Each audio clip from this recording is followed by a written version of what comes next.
Hello everyone and welcome back to TowerGate. It is TowerGate day number 927. 927, October the 15th, 2019, Tuesday. Thank you so much for tuning in. Okay, so we have a few things to talk about today. A couple of them are quite interesting. Let's start with the first one.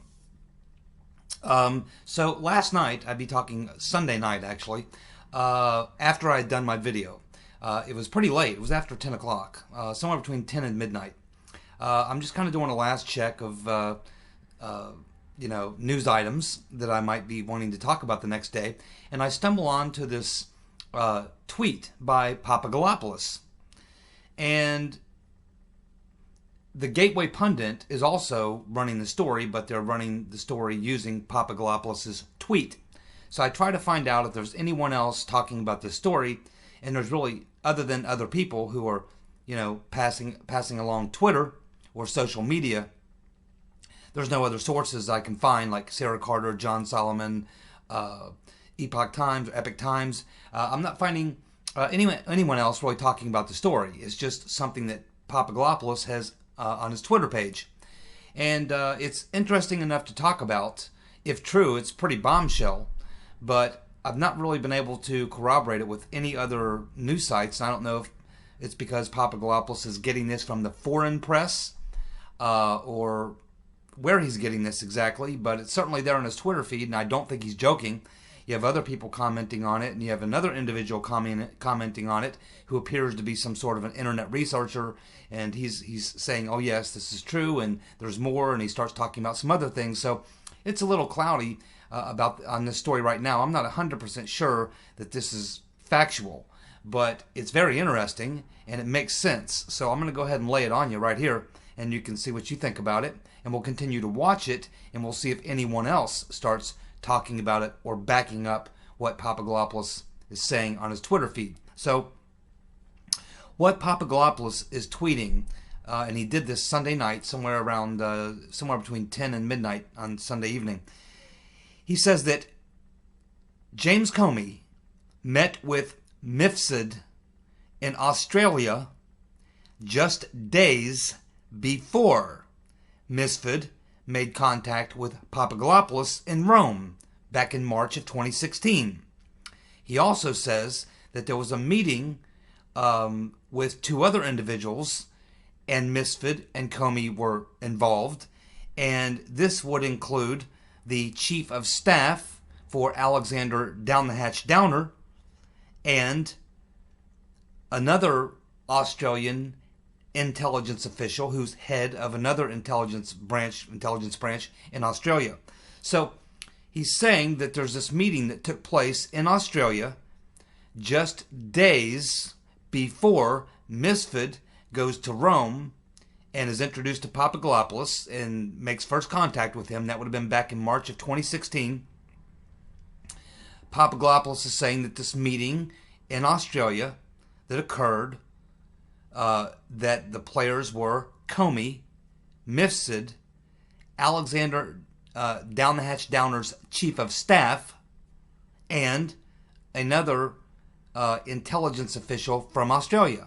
These four individuals: Comey, Mifsud, Downer's chief of staff, and this other intelligence official from Australia, having a meeting in Australia a couple of days before Mifsud is in Rome and makes first contact with Papagalopoulos back in the spring of 2016. So this is obviously would be pretty bombshell.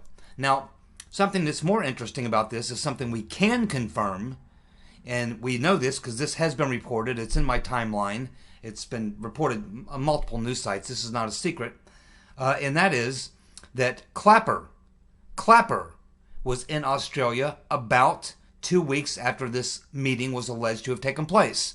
Right around the end of March, Clapper goes to Australia. We can assume he's meeting with government officials, probably intelligence people.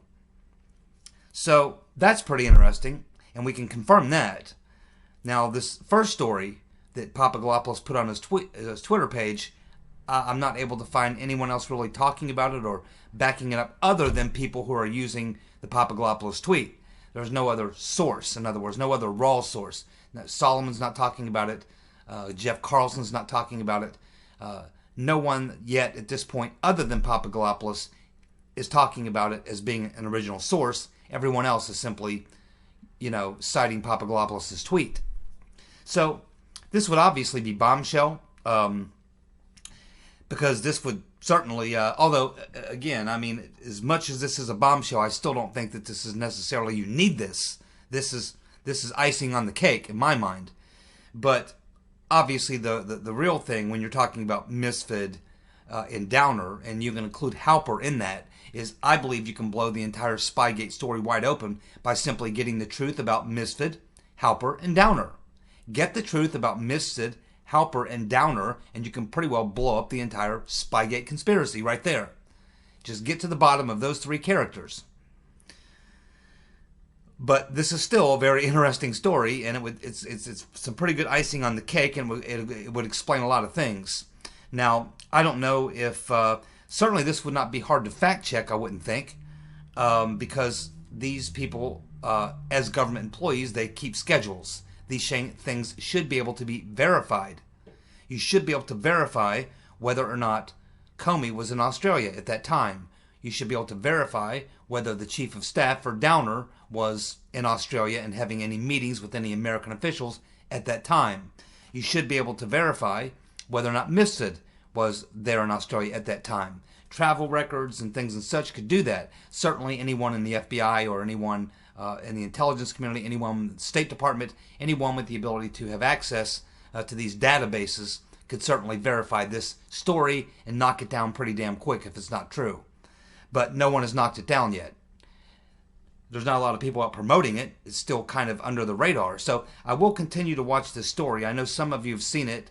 I wanted to talk about it. I didn't want to just ignore it, because you'll think I'm not even aware of it. I am aware of it. I did read about it, and I am interested in it, and I did try to sort of check it myself, but I don't have access to the types of records that you need to get access to verify any of this. But it's very interesting. I am going to continue to watch this story over the next couple of weeks. Every day I'll just kind of check on it a little bit and see if there's any sources pop out. That's what I'm really looking for, is some sort of a real hard source. Where did this come from? Did this come from a paper in Australia? Did it come from Sky News? Because they're all over this story. I'm watching a lot of Sky News lately because they are talking a lot about this issue in Australia. So I'll continue to watch it and follow it.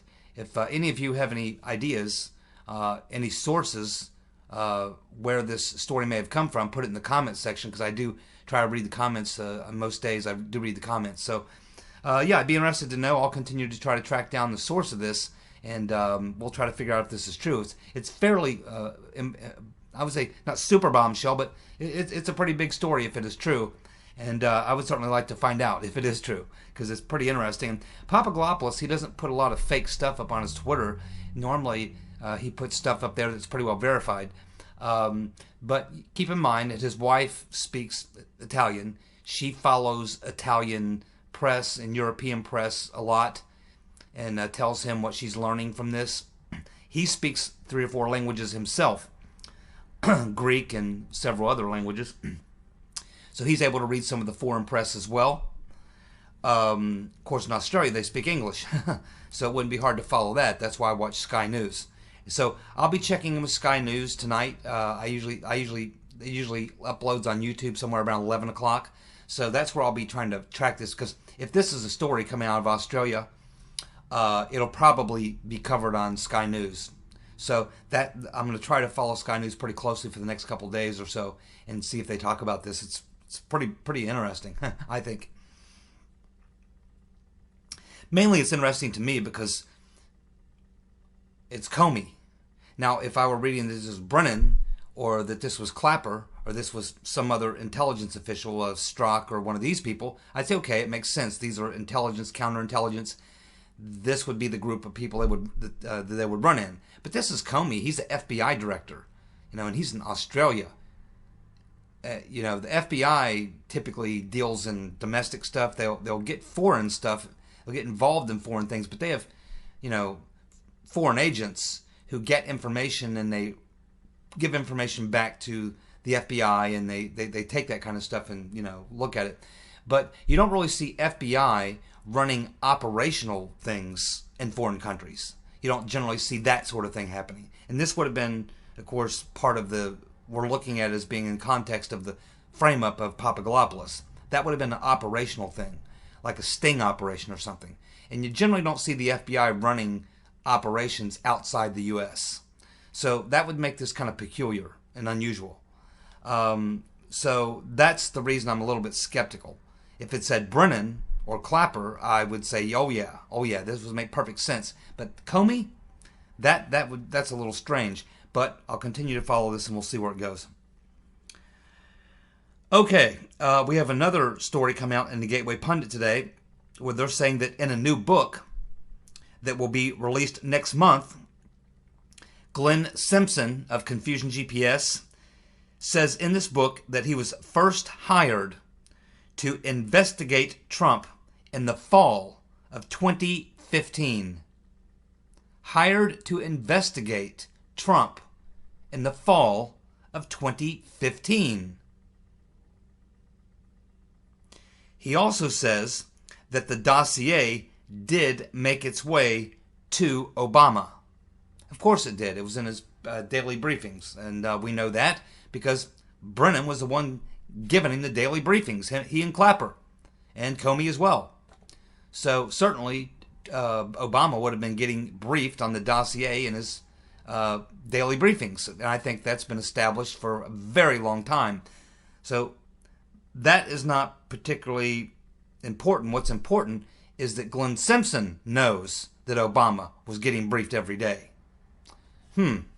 Now, maybe it was Bruce Orr telling him that. So, October 2015, now that's also the time that Bruce Orr said his wife, Nellie, actually went to work for Confusion GPS. So now that adds up. But you have to wonder, why was Fusion GPS, Glenn Simpson, hired in 2015? I mean, it's very early. It's very early in the game. And I'm hoping that when this book comes out, there'll be some explanation for that, because it doesn't say in the article what the explanation is for this. But it also matches up perfectly with the dates that we had the 702 queries, the illegal FISA 702 queries that were being done through the database. And we still don't know exactly who it was that extended that kind of a privilege to likely Confusion GPS, Nellie Orr. But that would probably be intelligence. So, again, we don't know who that was. He also doesn't say in the article, maybe he says it in the book, but it's not in this article, who hired him. Now, we've been told at this point that it was Hillary's lawyer that hired Confusion GPS. But the story from Hillary's lawyer is that they didn't hire Confusion GPS until late April of 2016. And in fact, we know that's true because we learned that when the records were subpoenaed from the law firm, Perkins Coie. And the records show that they began making the payments to Confusion GPS on behalf of the Rotten Reverend Clinton in April. We know that Confusion GPS was hired prior to that by a Republican donor. And at that time, Simpson was just investigating a handful of Republicans in the field. And his client was supporting Marco Rubio and Jeb Bush. But Glenn Simpson doesn't say specifically here who he was hired to investigate, but this is all in context to Trump. So I guess it's not real clear from the article. Is Simpson saying he was hired to investigate Trump in the fall of 2015? And if so, by who? Someone other than the guy who owns the Washington Free Beacon? Because that's the only other person we know of at this point. But that person and Glenn Simpson both agree that at that time there was no dossier. He wasn't writing a dossier. He wasn't hired by the guy from the Washington Free Beacon to write a dossier, only to do opposition research on half a dozen candidates in the Republican field who were taking on his two preferred candidates, Rubio and Bush. But this is specifically dealing with the dossier and Trump and that whole thing. So it almost sounds like Simpson was working for someone else at the same time, and that he was actually hired much earlier than April by whoever this was. So there's a lot of things that are kind of cloudy about this story right here that need to be cleared up. And I'm hoping that they are cleared up in this book that's coming out, and that they specifically say who exactly Simpson was hired by in the fall of 2015, and specifically what he was paid to do by the person who hired him in 2015. And of course, how did he know, and when did he know, and why did he know that Obama was getting these daily briefings? Remember, this would have been classified information. The presidential daily briefing is highly classified information.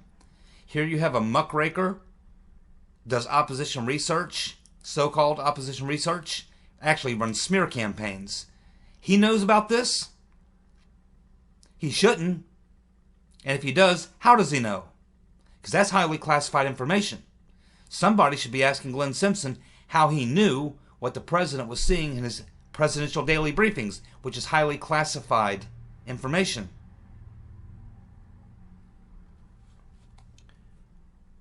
You get the impression that Glenn Simpson is not just a guy who does smear campaigns.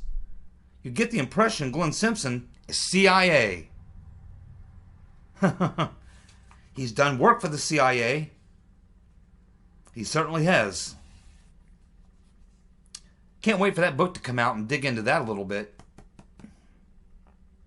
Well, of course, many of you have seen the video, the first release of the James O'Keefe video, Project Veritas video, and it's very damning, to say in the least. It focuses mostly on, of course, Jeff Zucker, who, of course, is the head of CNN News Division. Actually, he's the big shot at CNN. He's actually over the big shot at the News Division. But he's involved, too. And I guess what's unusual about this particular Project Veritas video is that in this particular case, the whistleblower, the undercover guy, actually came to Project Veritas. Said, hey, I've been working at CNN for 2 years, and I just can't stand what I see that's going on there.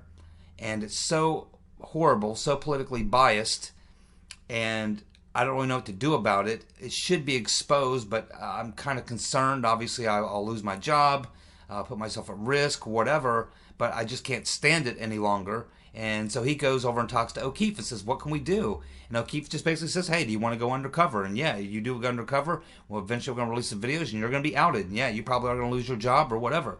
There's no way for us to do this without you probably having to come out and go public or have your name be made public.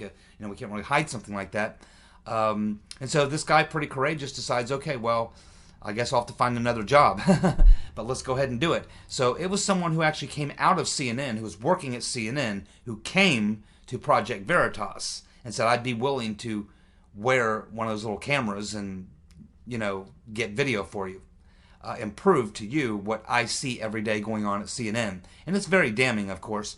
And what it shows, this first segment, which we got the first release, it really focuses on this vendetta that Zucker has for Trump.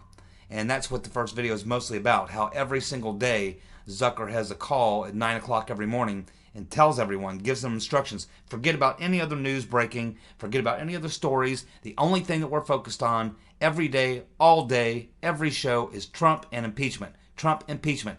Don't want to hear about anything else. Don't care about this issue. Don't care about that issue. Don't care, don't care, don't care. All we care about here is Trump impeachment. After Trump every day, on Trump every day, every show all day. Nothing but Trump. It's all Trump all the time, all hate all the time against Trump at CNN. And that's basically what you learn from this first part of the Project Veritas release. Of course, it's not just Trump personally.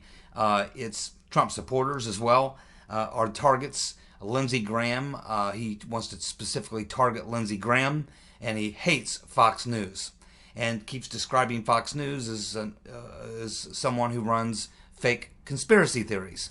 And while they actually do real news, I don't know if Zucker believes this, but this is what he says.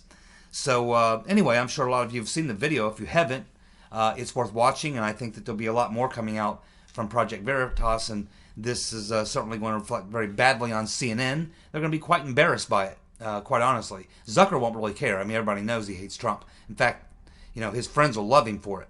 But it certainly can't help CNN's ratings. It certainly can't help the people that work at CNN who actually do try to tell you that they're not biased. When he gets done with this expose, it'll be pretty clear to a lot of people what all of us already know, which is that they are very biased. Very biased. And pretty soon, a lot of people will know.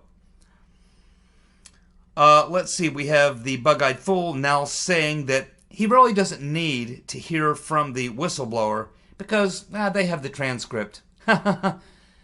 Boy, they must be really terrified. In yesterday's video, I said, yesterday's video that we were learning that the whistleblower just didn't want to appear in person. Now he just wants to answer questions, written questions. Now he doesn't even want to do that. He wants to bail totally. And Schiff wants to just say, okay, let's just forget about the whistleblower now. Let's just forget about the whistleblower.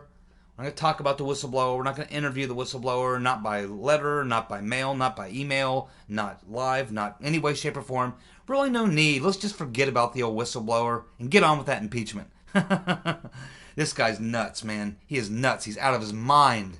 Out of his mind. There's no way this is going to fly. And it again points out what I said yesterday. There is something about the identity of this person, this so-called whistleblower. Something about this person that they are terrified to have his, who he is, come out. They're terrified. And it can only be because he's probably going to turn out to be a very, very biased individual. He may have some connections to, other than the ones we already know about, he may have deeper connections to other people, the deep state. Could be someone we know. So whoever it is, whoever this person is, assuming they exist at all, for all we know, it's a ghost, it's a straw man, they made it up. How do we know? We're talking about the deep state here. They could be making all this up. Maybe there is no so-called whistleblower. Whatever the reason, they are terrified to have this person's identity come out. But it's just very, very hard to take the game this far and then say, okay, well, we've decided that the main character in this particular whole story, we're just going to pull him out and just forget about him and make him go away, and we're all going to forget about it. And we're going to go on with the impeachment. I mean, this guy's nuts to think that this is actually going to happen. I think that there are people digging really hard to find out who this is, and I think that they probably are going to eventually figure it out. And you can tell just based on the way that the bug-eyed fool is acting that whoever this is, there's something about that person that terrifies them. Terrifies them. And I think I have a pretty good reason why that it terrifies them. Because he's probably going to embarrass the hell out of them or expose them to some serious criminal conduct. Running a frame-up operation on the president is a criminal offense. Even if you're a member of the Congress. Well, we also had a very interesting little discussion between some journalist, a left-wing journalist, with Chelsea Clinton and the Rotten Reverend Clinton. And so she's asking them about a bunch of gay stuff, gay rights stuff. And Chelsea Clinton volunteers. She says, hey, a person with a beard and a penis can be a woman. That's what Chelsea says. A person with a penis and a beard can be a woman.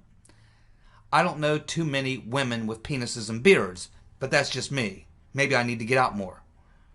Now, the Rotten Reverend Clinton wasn't able to go quite that far. In fact, not even anywhere near that far. The Rotten Reverend Clinton said that she is not exactly sure about that. And she says that it is true that there are a lot of women of her age who, when they think about someone of the opposite sex, a biological male, coming into a women's restroom is, can be unnerving. It makes them a little nervous. They're not comfortable with it. And Hillary admits that's the fact. And that's true. That is the fact. A lot of women, particularly women in their late 60s, early 70s, not terribly comfortable with the fact of seeing a man come into the women's restroom, even if he proclaims to be a woman.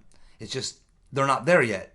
So here you can see a clear divide between the Rotten Reverend and her demonic offspring, who's actually the offspring, I believe, of Webster Hubbell in the Rotten Reverend. She looks a lot like Webster Hubbell. So this is pretty interesting, and now this is coming right after we had the story yesterday that I don't even think I had time to talk about, that there was a congressional seat opening up. Where? Right in the district where Hillary lives. So you can expect that Chelsea will probably be making a run for that seat. I wouldn't be the least bit surprised to see Chelsea run for that seat in Congress. Now, Bill Clinton was a pretty talented politician, a dirtball, but a talented politician. The Rotten Reverend Clinton never got those talents or skills. She's a lousy politician. Chelsea is actually worse than Hillary, to be honest with you. I've seen her do many interviews. I've seen her talk and say various things, but no, she doesn't have anywhere near the political skill of... she's worse than her mother, and her mother is horrible, okay? Now, Slick Willie, her father, he's got a lot of skills, but not Hillary, and certainly not Chelsea. And if you campaign, maybe in the district that she's in, you can campaign on someone with a beard and a penis being a woman. We'll see how that goes. But I don't think that district is a real hardcore, far left-wing district. There's a lot of wealthy people there. Wealthy old money is what you have there. And so I don't know. Those are probably your more... I'm sure they're liberal Democrats, but they're probably like, neoliberals, not the far left wing. So Chelsea, though, will be given professional political people, and they'll tell her what to say. And she'll say, like her dad or mom, she'll say whatever she has to say to get elected and get some power. So she'll flip on that if she needs to. Let's see. Oh, yes, a name that I mention all the time. A name I mention all the time. As I've said, if Joe Biden spits the bit, and I do believe he will, I said there's only two people I can think of who could actually come out, maybe three. I said Bloomberg, the Rotten Reverend, and maybe Kerry. But Kerry is now kind of caught up in some of these other things going on. He still is a guy with no charisma. He got swift-boated pretty badly the last time. He couldn't beat W. Bush. He's an idiot. He's got a lot of problems. He doesn't really have an organization together, so I don't think Kerry is a very likely. He's a long shot. But I do think that Bloomberg or the Rotten Reverend are the two most likely. Bloomberg, because he's got tons of money, and he was a mayor of a big city. He's reasonably well-spoken, but he's nutty. He is certainly an option. But I think the Rotten Reverend Clinton, by far, is the best option, and I think she actually is planning and working and running a game to get herself in. I mean, I really believe that, and I believe this for a long time. But today, I should say on Monday, we had a story that came out where Michael Bloomberg is suggesting that if Biden spits the bit, he just may consider jumping into the race. Now, it'll be interesting to see what the Rotten Reverend Clinton, how she responds to that, how she reacts to it. Now, I don't think she's going to come out and make a public comment about that unless she's asked. She's not going to volunteer anything, but I bet you she's getting awfully nervous about it, and probably will make her want to speed up whatever she's doing. She might have to get on the phones, work the phones, and tell some people, hey, get on it. We need to get rid of Biden fast.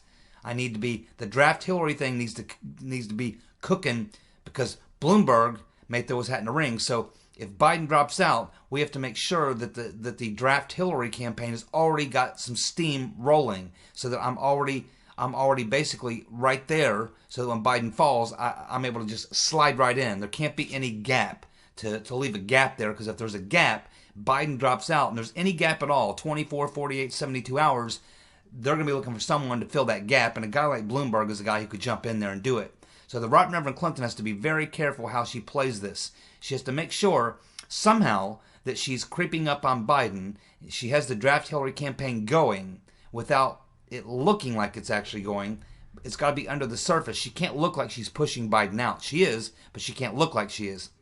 She has to make it look like she's being drafted, not like she wants to get in, but like she doesn't want to get in, but people are begging her, saying, you're our only hope. But if Bloomberg steps up to the plate, then she's not the only hope. the draft Hillary because we have no one else campaign will not work because you will have someone else.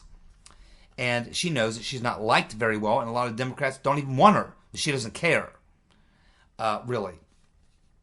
So this has certainly got to make the Rotten Reverend very nervous, and it's certainly going to probably affect the way that she maneuvers over the next couple weeks to try to figure out how she can nudge Biden out without it making it look like she nudged him out, how she can get in without it making it actually look like she actually wants to get in, and at the same time to do it seamlessly so that there's no gap there where Bloomberg or someone else could jump in and fill the void. It's a very tricky situation. Very tricky. I'm sure the Rotten Reverend's working on it 24/7 with her allies.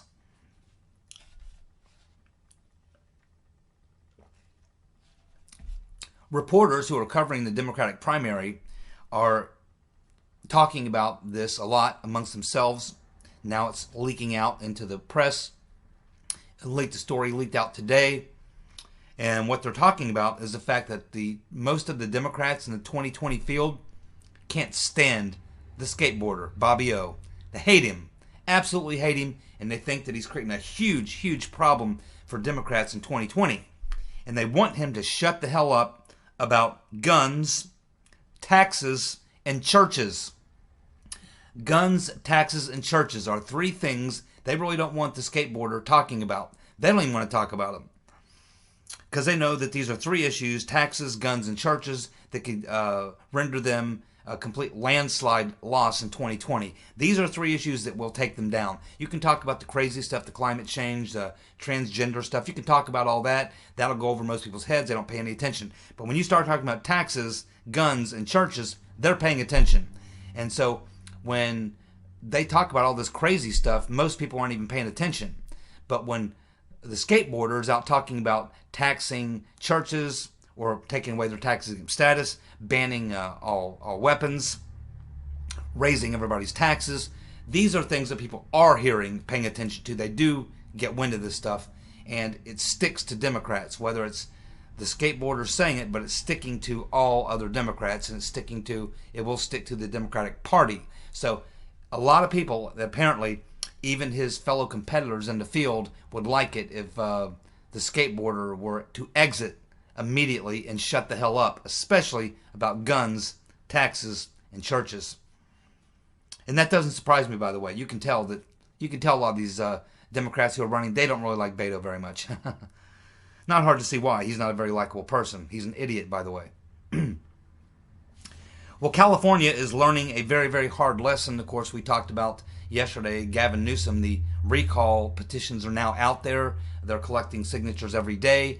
I predicted back in 2016, if he won and did the things he said he was going to do, that he would likely be recalled. And that's exactly what's happening. They're getting the recall petitions together. I don't know if he's going to make it through his term. Probably not. I think they will get the votes that they need. They need 2.3 million by February. I think they'll get them. But they're finding out, of course, in California about these rolling power outages. They're finding out that solar panels don't work during rolling power outages. Because solar panels, 99% of the time, there are exceptions, the ones with batteries on them, but 99% of the time, these solar panels actually have a cable that runs out of them, and they run to a main power grid, and that goes to the main power grid, and then it's dispersed throughout. It doesn't run directly into your home. Your solar panels aren't actually heating your house or providing energy for your house. They're going to a main source, and it's with other sources, and that's all going into the general electric pool, I guess you would say.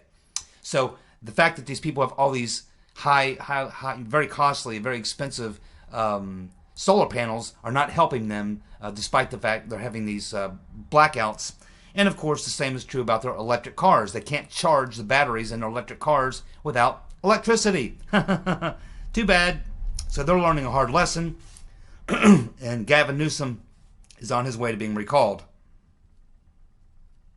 Alrighty, we're out of time. I'll be back tomorrow with more TowerGate. Thank you so much for tuning in. You guys have a good day. Bye.